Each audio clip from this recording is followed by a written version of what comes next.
All right, it looks like there's more trouble on the horizon for the Democratic Party. The New York Times, yes, even the New York Times is reporting that Democrats are scrambling in Massachusetts thanks to the emergence of a dynamic Republican candidate in that state. And the man responsible for the GOP's high hopes is State Senator Scott Brown. He joins me now from the People's Republic of Massachusetts. Senator, welcome aboard. Thanks for being here. I'm happy to be here. Thank you very much. All right, so just a few facts on the ground. This election is January 19th, so a week from this Tuesday, correct? That's correct. All right, and you were down by 30 points, and I read that you're now within single digits and closing, correct?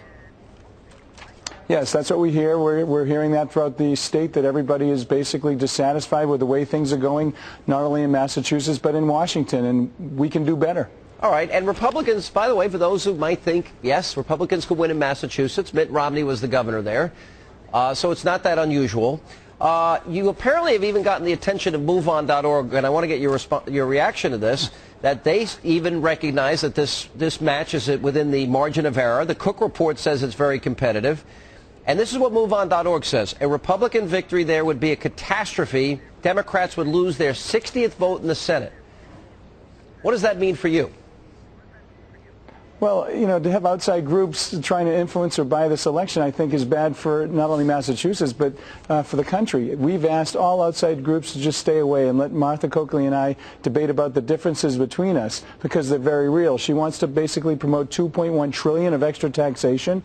She's in favor of providing constitutional rights to enemy combatants and have us pay for the representation of them. So instead of being a patriot, she's being a lawyer, and it's wrong for the country. It's certainly wrong for the safety of our kids, our families. So there's just so many differences. And when MoveOn.org calls me a right-wing extremist, I've been called a lot of things, but my wife and two daughters, I think, will kind of chuckle at that one. All right, well, I'm glad you have a sense of humor. All right, but your election would have a profound impact on the country because it would end the filibuster-proof Senate that the Democrats have. Where do you stand on health care?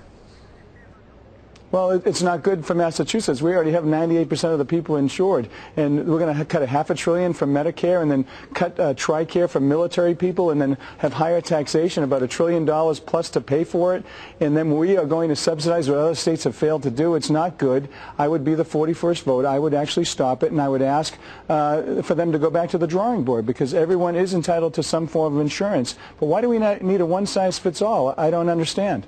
All right, now what is the latest? As I understand it, everything I'm reading about your race is you have challenged your opponent, Martha Coakley, to a one-on-one debate. She has continued to duck and dodge. What is the latest? Is she willing to debate you?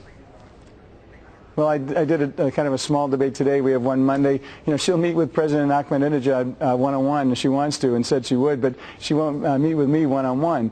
And if people are kind of fed up with the way things are going, they can go to brownforussenate.com and they can make a difference, and they can stop the business as usual, not only in Massachusetts, but more importantly nationally. They can give me a chance to go down there and bring some common sense back to Washington, solve problems, be an independent voice and vote for the things that are not only affecting our state but affecting the country. Now, there's a huge controversy surrounding her, and I wanted to know if you were going to get involved in this story. The Boston Globe reported they have criticized Coakley for her lax treatment. It was a 2005 case involving a police officer and a 23-month-old niece of his who had been raped with a hot object, most likely, of all things, a curling iron, and her handling of that case. Are you critical of her for that? You know, this race is about differences between us. We're both public figures. We both have records. I've taken over 6,000 votes as being an assessor, selectman, state rep, state senator, 30 years in the military and still serving as a lieutenant colonel. So we both have things that people can praise and criticize. I think those things speak for themselves, and people will make their own decisions. But this race is about taxes, terrorism, and health care. And she's a nice woman, but she's wrong on all the issues. Yeah, so you don't think that should be brought up, or even her, does that not question one's judgment? You just brought it up, so I don't even need to now. Thank you. Oh, okay, so I brought it. It's my job. All right. I thought you were the candidate. I'm just the host. It's everybody's job. There's a lot of things happening on the periphery here, but the things that people are most concerned right now are the fact that we have a $12 trillion national debt and counting. out-of-control spending, no balance, no fairness, no good government in Washington. And by sending me down there, the Democrats are going to have to ask me for my vote to stop debate. The Republicans are going to have to earn my vote to continue on with debate. You know, I'm not going to be a rubber stamp and almost be robotic like she will, answering to Governor Patrick, Harry Reid, Nancy Pelosi, the President, you name it. They'll do whatever they're told. I won't. I haven't. I've been an independent voter and thinker forever, and that's why people respect me. And in the last race, the Obama wave, I won by almost 20 points and had more votes than Kerry and Obama in almost all of my towns. So I'm ready to get down there and work and start to look out for the interests of Massachusetts and the country.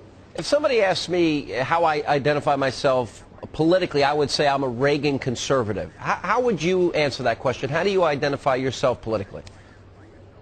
As a Scott Brown Republican. I've always been my own person, and that's why I have gotten to where I am. Yeah. And I believe in fiscal responsibility and making sure we live within our means. Are you socially liberal? We don't tax people back to the Stone Age, and we basically get our fiscal house in order to make sure we don't become economically dependent on China and Russia and put us at a strategical disadvantage. It just makes no sense. So I'm going to go down there and be the same person I've always been and look at each and every vote, each and every bill, and make a good, logical decision, and then represent the people of my state and make sure that the interests of the United States are taken care of, especially on terrorism and foreign policy and our fiscal mess that we're in right now.